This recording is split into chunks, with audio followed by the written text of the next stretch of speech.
अब आप कह रहे हैं $100 बिलियन की, और जो 4 यूरोपीय यूनियन कंट्रीज़ की आप बात करते हैं, फ्री ट्रेड की बात करते हैं।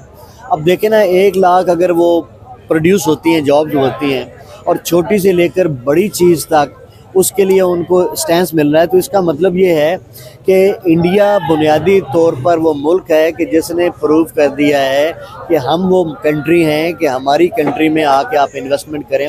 यानी ये समझ लें कि उन्होंने यूरोप का, अरब का, या जितने भी कंट्रीज़ हैं उनका कॉन्फिडेंस गेन कर लिया है। पाकिस्तान डे बाय डे इतना पीछे चलता जा रहा है कि लोगों ने, दुनिया के दीगर मुल्कों ने इसका नाम भी डिस्कस करना बंद कर दिया है, छोड़ दिया है। क्यों? कि वो इस नतीजे पे पहुंच चुके हैं कि यहाँ डिक्टेटरशिप है, यहाँ कोई भी काम, कोई भी इंश्योरेंस जो होती है काम करने के लिए, इन्होंने वो एनवायरनमेंट, वो एटमॉस्फेयर हमें देना ही नहीं है। हमारे मोस्टली लोगों के माइंड में ये बिठा दिया गया पाकिस्तान का मतलब क्या, ला इलाहा इल्लल्लाह, पाकिस्तान एक नूर है, इसे कभी जवाल नहीं हो सकता, इसे जितना भी खा लो, इसमें जितनी भी करप्शन कर लो, पाकिस्तान को कुछ हो नहीं सकता।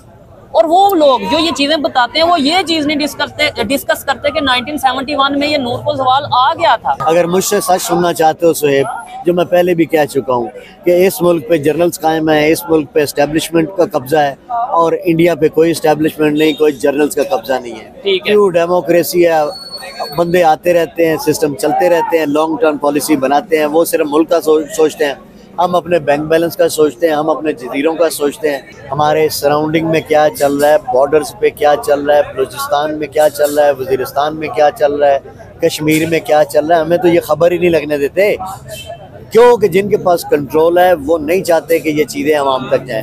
हालांकि ये उनकी, अब मैं समझता हूँ कि बेवकूफ़ी है, सोशल मीडिया का रॉन्ग कैलकुलेशन है, सोशल मीडिया का दौर है।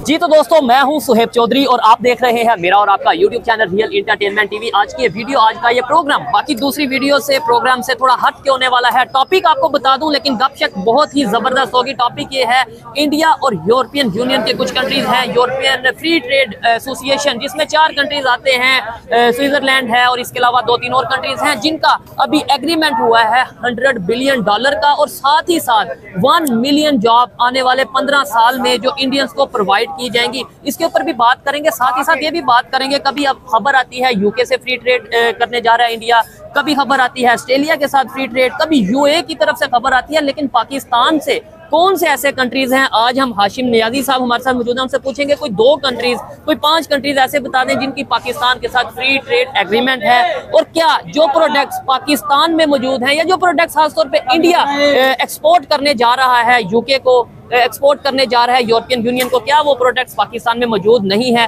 और भी बहुत सी चीज़ों पे बात करेंगे। खासतौर पे ये भी पूछेंगे कि इंडियंस में ऐसी क्या क्वालिफिकेशन है, ऐसी क्या चीज़ है जिसकी वजह से इस टाइम दुनिया भर में इंडियंस की डिमांड है, और पाकिस्तान को ना तो वीज़ा मिल रहा है और ना ही पाकिस्तानी की इंटरनेशनल लेवल पे उस तरीके से रिस्पेक्ट है।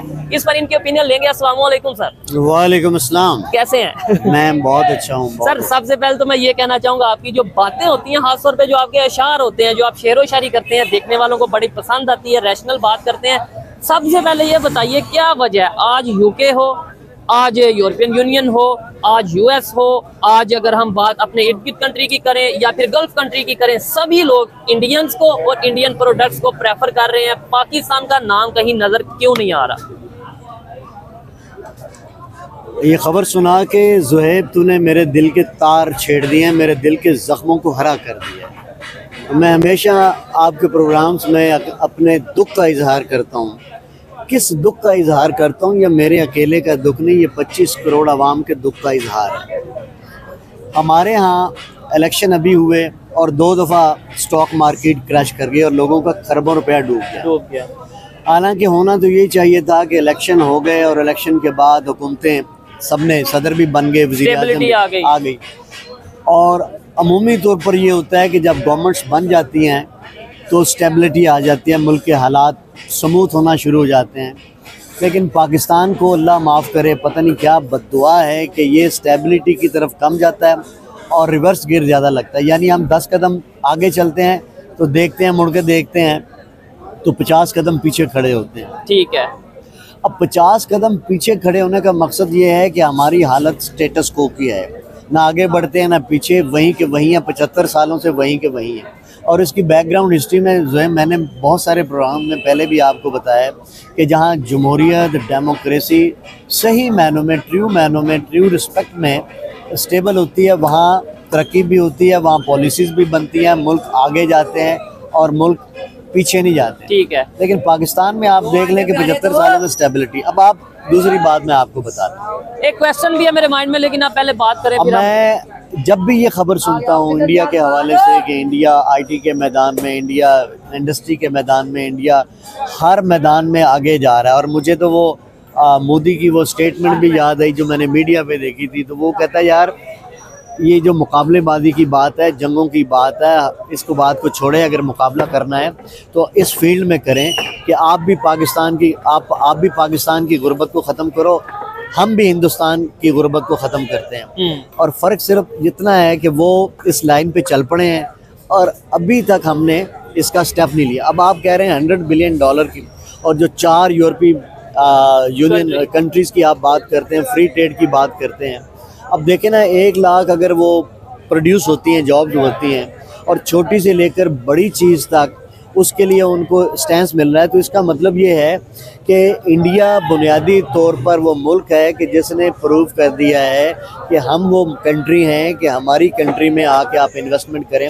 यानी ये समझ लें कि उन्होंने यूरोप का, अरब का, या जितने भी कंट्रीज़ हैं उनका कॉन्फिडेंस गेन कर लिया है। और कॉन्फिडेंस सोहेब गेन करने के लिए हमेशा आपको पहले प्रूव करना होता है। आप प्रूव करते हैं तो दूसरा आपका अपोनेंट जो है, या जिसके साथ आपका इंटरेस्ट है, या आपने कारोबार करना है, वो तब जाके आपके ऊपर रिलाई करता है कि हाँ ही हैज़ प्रूव्ड हिमसेल्फ, अब इसके साथ हम कारोबार कर सकते हैं, ठीक हो गया, या बिजनेस। अब मुझे बताएं कि पाकिस्तान में अभी तक कौन सी ऐसी पॉलिसी आई है, कौन सी ऐसी लाइंस हैं, कंसिस्टेंट पॉलिसीज़ हैं जो ये साबित करें, या उनको साबित हम करके दिखाएं कि देखिए हमने आपकी डिमांड के मुताबिक जो आपकी रिक्वायरमेंट है वो कॉन्फिडेंस आपको दे दिया, अब आप हम पर ट्रस्ट करें। ठीक है, यहाँ आपकी इन्वेस्टमेंट यहाँ पे सेफ है। जब उनको बेसिक चीज की गारंटी नहीं मिलेगी तो इतनी ह्यूज अमाउंट क्यों वो करेंगे, क्यों पाकिस्तान पे इन्वेस्ट? ठीक है सर, एक बात इधर ये भी आती है, आपने बोला इंडियन प्राइम मिनिस्टर ने ये स्टेटमेंट दी थी कि वो मिल के मुकाबला करते हैं गुर्बत का, या जंग वगैरह को पीछे छोड़ के गुर्बत, एजुकेशन के ऊपर वर्क करते हैं। लेकिन मेरे ख्याल से ये भी बात अब पुरानी हो चुकी है। अब मैं ये गारंटी देता हूं कि इंडियन प्राइम मिनिस्टर ने, जो मेरी एक ऑब्जर्वेशन है, गलत भी हो सकता हूं, लास्ट 1 ईयर 2 ईयर या 3 सालों की बात कर लें, पाकिस्तान का ऐसा नाम ही नहीं लिया। मतलब वो कहते हैं कंपटीशन हमारा बनता नहीं है, और इनको वो इवन नेपाल का नाम ले लेते हैं, वो इवन ये कह देते हैं बांग्लादेश को हम उनके साथ मिलकर काम कर रहे हैं, अफगानिस्तान के साथ वो ट्रेड करने की बात करते हैं, लेकिन पाकिस्तान का नाम नहीं लेते। मतलब एक होता है दुश्मनी रखना, एक होता है इग्नोर करना। इग्नोर बाकायदा तौर पर करते नजर आ रहे हैं। इवन कोई क्वेश्चन भी करता है तो वो नाम लिए बगैर आंसर कर देते हैं। ये हमारे लिए सोचने वाली बात है। देखो सुहेब, इसकी डीप में जाएंगे, इसकी रूट्स में जाएंगे, तो मेरा बुनियादी जवाब फिर वही है कि जिस मुल्क पे डिक्टेटरशिप कायम हो, चंद लोगों की इजारादारी हो, चंद लोगों ने मुल्क को कंट्रोल किया हो, और वो हमारे जो बड़े हैं, जिसको मैं एस्टेब्लिशमेंट कहता हूँ, वो इस तरफ पता नहीं क्यों आने के लिए तैयार नहीं है। हालांकि उनको इस तरफ आना चाहिए, उनको सोचना चाहिए। For the sake of Pakistan, for the sake of people of Pakistan, they should think about this कि वी शुड डू समथिंग जिसमें हमारा मुल्क आगे जाए, जिसमें हमारे पब्लिक की प्रॉस्पेरिटी हो, जिसमें पॉलिसीज़ ऐसी बनाएं।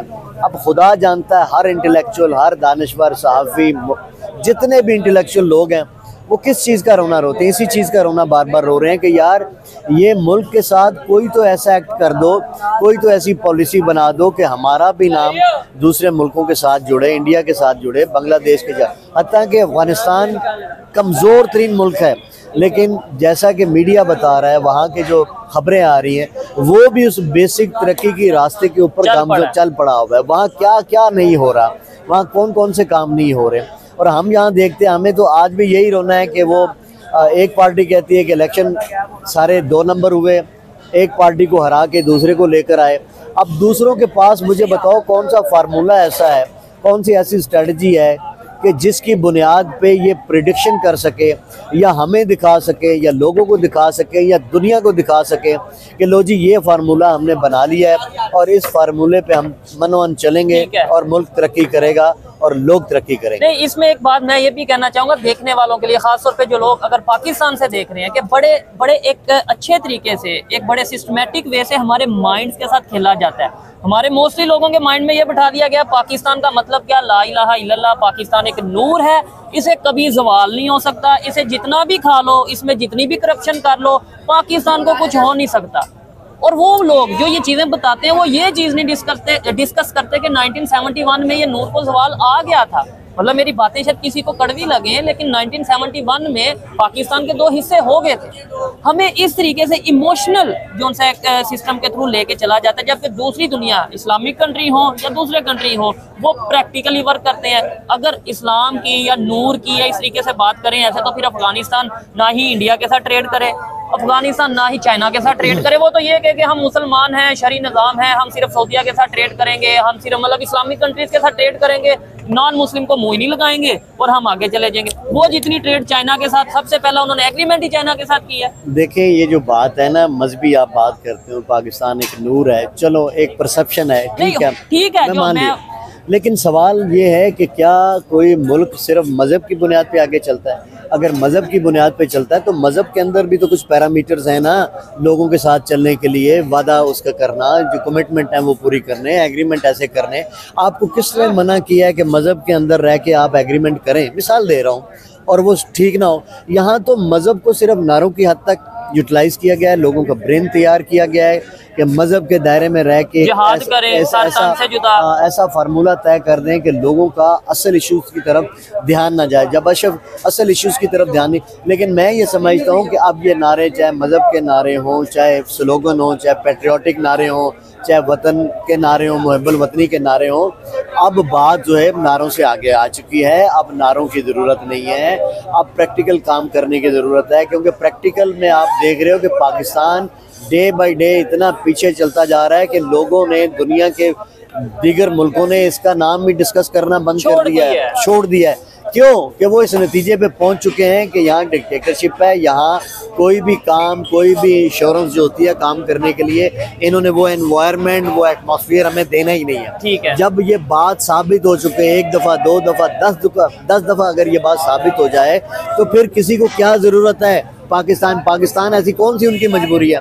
हालांकि पाकिस्तान बाहर की दुनिया से ट्रेड करे, जैसे आपने कहा, यूरोपीय यूनियन को वैसे तो पाकिस्तान के साथ कोई दुश्मनी नहीं है ना। अगर ये ओपन मार्केट में ये भी जाएं, ये भी अपने वादे के मुताबिक एग्रीमेंट करें और एग्रीमेंट पे फुलफिलमेंट करें, तो वो करें क्यों ना करें? वो भी उनको क्या तकलीफ है? एडवोकेट साहब, एक दुश्मनी है ना, हमें तो जो बताई गई है, आप उसे डिसएग्री कर सकते हैं यार, हमें दुश्मनी कब तक चलेगी? नहीं, हमें ये बताया गया पाकिस्तान एक वाहिद इस्लामिक कंट्री है जिसके पास एटॉमिक बम है, ये दुश्मनी है। यूरोप को ये चीज हजम नहीं होती। हमें तो ये बताया गया कि भाई ये दुश्मनी है। आप बताएं, इसे एग्री करते हैं, डिसएग्री करते हैं?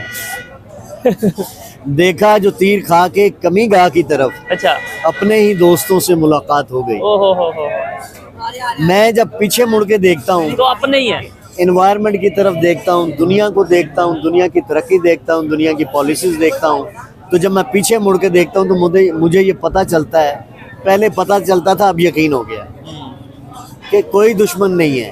हम अपने दुश्मन आप हैं और अपने ही दुश्मन। जब अपने दुश्मन होंगे तो फिर हम बाहर कैसे इजीली मूव करेंगे? किस तरह वो एग्रीमेंट करेंगे? किस तरह आगे जाएंगे? क्या सोचेंगे? अपने ही आगे नहीं जाने। देखो ना, जिनके पास इक़्तिदार है, जिनके पास ताकत है, जिनके पास पावर है ऐसे सारे काम करने की, वही नहीं चाहते। वही ना कोई हर्डल क्रिएट कर देते हैं सोसाइटी, इस पाकिस्तान के अंदर, कि बाहर वालों का अगर थोड़ा सा एतमाद होता भी है या थोड़ी देर के लिए वो सोचते भी हैं कि इनके लिए कुछ करना चाहिए, तो आगे से अपने ही आ जाते हैं। अब किसको देखे ना, कौन नहीं निकालने देता गैस? ईरान ने धमकी दे दी कि 18 अरब डॉलर अगर आप नहीं दोगे तो। किसने मना किया है कि ईरान के साथ आप पाइप ना? किसने मना किया तेल ना निकालने? अमेरिका ने। किसने मना? मतलब हमें तो यही बताया जाता है ना कि अमेरिका नहीं चाहता, फलां नहीं चाहता।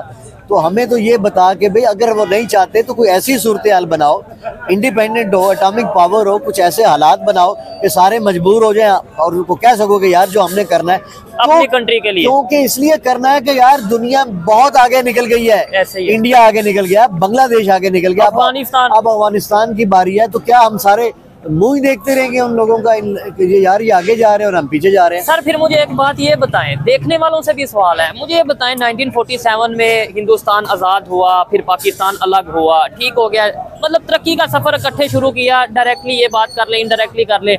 आज वही इंडिया चाइना के लिए ओपनली कह रहा है, ये नहीं वो डायरेक्टली नाम लेके कह रहा है कि भाई मैंने अग्नि 5 मिसाइल बनाया जिसकी 6000 किलोमीटर रेंज है, और ये जितने भी नेबर कंट्री खासतौर पे चाइना, ये उनके लिए तैयार किया गया। और दूसरी साइड पे हमारे पाकिस्तान के प्राइम मिनिस्टर, पाकिस्तान का इसलिए नाम ले रहा हूँ कि हम हमेशा मजहब के नाम पे या मुसलमान मुस्लिम उम्मा के नाम पे बात करते हैं, उनसे जब ये सवाल किया गया कि चाइना के मुस्लिम्स के बारे में क्या कहेंगे, तो उन्होंने बोला मुझे तो इसका नॉलेज ही नहीं है। प्राइम मिनिस्टर लेवल का बंदा ये कह रहा है मुझे चाइना के योग्य मुस्लिम्स हैं, जो चाइनीज मुस्लिम हैं, उनका नॉलेज ही नहीं है कि वो किस कंडीशन में है। ये ठीक कह रहा है, गलत तो नहीं कह रहा। या आपको नॉलेज नहीं है? देखो मैं बता देता मैं तो पब्लिक हूँ ना। अच्छा। मैं तो फिर भी थोड़ा सा नॉलेज रख लूंगा। इनको क्या जरूरत है ऐसा नॉलेज रखने के लिए कि क्या खारजा पॉलिसी ये बनाते हैं? ये क्या ये इंडिपेंडेंट है? ऐसी पॉलिसी, जो पॉलिसी बनाएगा, जो बाहर के एनवायरनमेंट से इन टच होगा, उसको पता होगा वहाँ क्या हो रहा है, वही इंटरेस्टेड होगा। इनको तो इस चीज़ से कोई दिलचस्पी नहीं है पाकिस्तान से। इनका क्या लेना देना पाकिस्तान से और पाकिस्तान के लोगों को?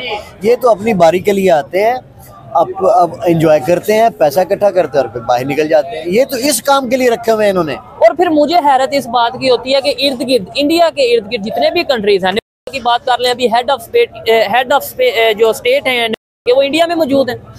बांग्लादेश की बात कर लें, वो अक्सर वहाँ पे विजिट करते हैं। ये क्यों नहीं करते? इवन G20 की मीटिंग में बांग्लादेश के जो प्राइम मिनिस्टर उन्हें बुलाया गया था। इसका मतलब ये है कि दुनिया वाले, इंडिया वाले, बांग्लादेश वाले जो मुल्क की बेटरमेंट के लिए, उसके लिए वो विजिट करते हैं, बाहर से जाके ट्रेड करते हैं। और हमें तो उनका पता ही नहीं है। आप बता रहे हो ना, हमें भी पता, इनको पता ही नहीं।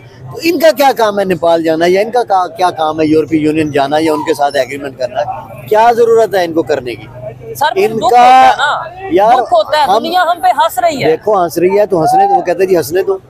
हमें दुख है, अवाम को दुख है, इनको तो कोई दुख नहीं है। अगर ये अवाम के खैर खां हो, पाकिस्तान के खैर खां हो, पाकिस्तान से इंटरेस्टेड हो, पाकिस्तान से मोहब्बत करते हो, तो पाकिस्तान के बेटरमेंट के लिए सोचे ना। कितने ऐसे एक्ट्स हैं जो इन्होंने पाकिस्तान की मोहब्बत के लिए किया, आप मुझे बता दो। ठीक है, आपको कुछ भी नहीं मिलेगा। और फिर जो पाकिस्तान के ज्यादा ठेकेदार हैं, पाकिस्तान से ज्यादा मोहब्बत दिखाने की कोशिश करते हैं। ये कहते हैं नहीं, जो ये कहते हैं पाकिस्तान के अगेंस्ट नहीं कुछ बोलना, हालांकि अगेंस्ट तो कोई बोलता नहीं। ये कहता है कि डेवलपमेंट होनी चाहिए। वो एक दफा यूएई इस्लामिक स्टेट है, इस्लामिक कंट्री है, वहां का विजिट करे, वहां पे जाके देखे पाकिस्तान के खिलाफ क्या बोला जा रहा है, वहां पे जाके देखे पाकिस्तानी की रिस्पेक्ट क्या है। यकीन माने सर, पाकिस्तानी वहाँ पे इस तरीके से, चाहे वो लीगल है या इलीगल है, ऐसे रह रहे हैं कि जैसे मतलब किसी अरबी को देख के वो बिल्कुल अपना डिप्रेशन या बिल्कुल उनमें कॉन्फिडेंस नहीं रहता। और जिस मुल्क की इज्जत ना हो, जिस मुल्क की दुनिया में इज्जत ना हो, उस मुल्क के अवाम की क्या इज्जत होगी? बताओ मुझे।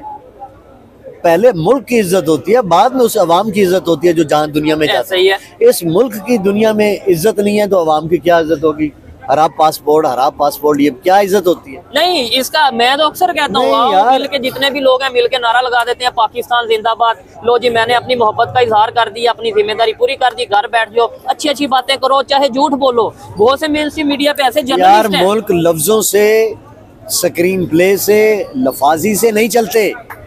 मुल्क चलते हैं प्रैक्टिकल करने से, पॉलिसी से चलते हैं। मैं क्या रोता हूँ हर प्रोग्राम के अंदर कि पाकिस्तान के अंदर कोई कंसिस्टेंटली पॉलिसी बनी नहीं है। लॉन्ग टर्म पॉलिसी से कतराते हैं, शॉर्ट टर्म। IMF के लिए ये कितनी अब मिन्नतें तरले कर रहे हैं, और IMF से जो कुछ उनको मिलना, और इसका सारा नजला किस पे डलना है? अवाम पे। और अवाम से इन्होंने शक करना है, अवाम का खून चूसना है। इनके पास शॉर्ट टर्म पॉलिसी ये है कि उनसे लो, इनसे लो, मुल्क चलाओ और फिर दे दो और फिर ले लो। ये इसी पे चले, डॉकिज्म पे चले। जब तक ये चलते रहेंगे, आपकी मेरी आवाम की यही हालत होगी। ठीक है, और हम अपना दुख रोते रहेंगे, इसी तरह आवाम को बताते रहेंगे, आवाम सुनती रहेगी, आवाम देखती रहेगी, लेकिन आवाम कुछ कर नहीं सकती। सर, एक सवाल जो मैंने स्टार्ट में भी किया था, क्या ऐसा इंडियंस के पास फार्मूला आया कि आज इंडिया वाले, और यकीन माने वो आज भी यही कहते हैं कि भाई हम चाहते हैं पाकिस्तान आगे जाए, क्या वजह कि आज पूरी दुनिया में इंडियंस की या इंडिया की जरूरत महसूस हो रही है? इंडियन प्रोडक्ट्स हो या इंडियन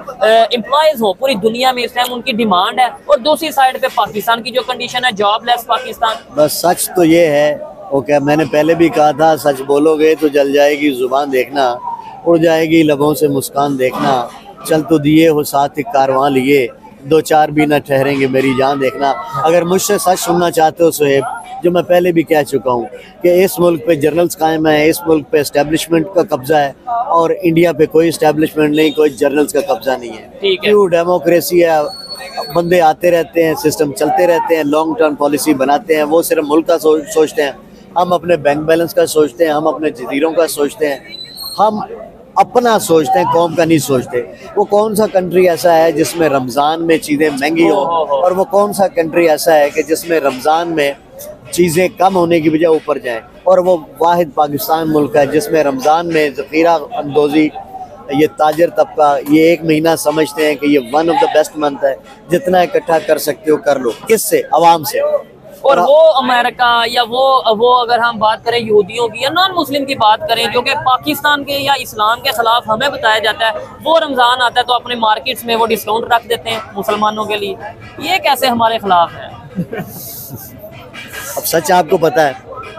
तो कहने का मकसद ये है कि मुल्क पाकिस्तान हो, इस्लाम के नाम पे बना हो, आप दुनिया की एटॉमिक पावर हो, छठी पावर हो, और कुदरत ने आपके इलाकों को माला माल किया हुआ है मादनियात से, हर तरह की जगह हो, ज़रूरी ज़मीन हो, और गंदम हम बाहर से मंगवाएं, ज़रूरी ज़मीन हो, सब्जियां बाहर से इम्पोर्ट करवाएं।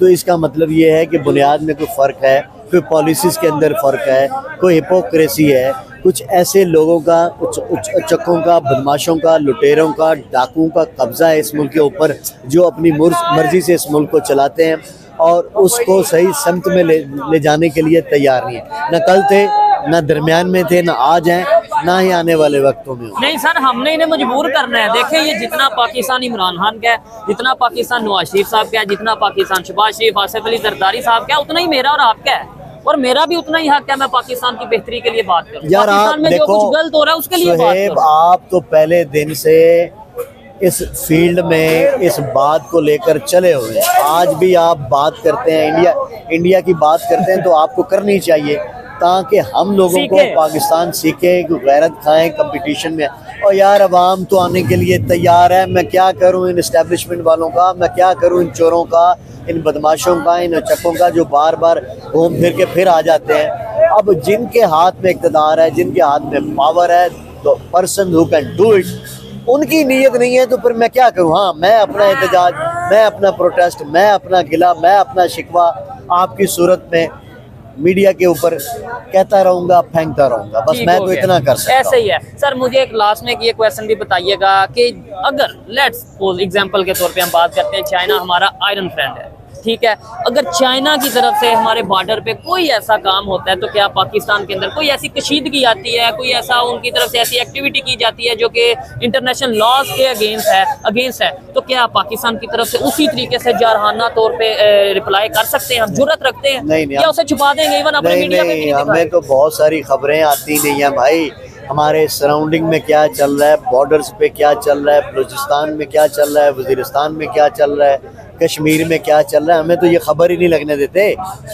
क्योंकि जिनके पास कंट्रोल है वो नहीं चाहते कि ये चीज़ें आवाम तक जाएं। हालांकि ये उनकी, अब मैं समझता हूँ कि बेवकूफ़ी है, सोशल मीडिया का रॉन्ग कैलकुलेशन है, सोशल मीडिया का दौर है, हर खबर बर वक्त सोशल मीडिया के जरिए पहुँच जाती है। ये अब बात अच्छा रह गई, इनका स्टैंड तो इन्होंने ना पहले कभी स्टैंड लिए, ना अब लेना है, ना आने वाले वक्तों में, क्योंकि ये वो ऑक्टोपस एक होता है ना समुद्री, आपने आबी जानवर नाम सुना होगा, ऑक्टोपस, जिसके 8-10 हाथ होते हैं शायद। हाँ, बिल्कुल। ये पाकिस्तान के ऊपर बिल्कुल ऑक्टोपस की तरह लोगों ने कब्जा किया हुआ है। हर तरफ उनकी जड़ें हैं, हर तरफ उनके मतलब रास्ते हैं, उन तमाम रास्तों पे ऑक्टोपस की शक्ल में ये काबिज हैं। आप आवाम मुझको वहाँ तक ये जाने ही नहीं देते।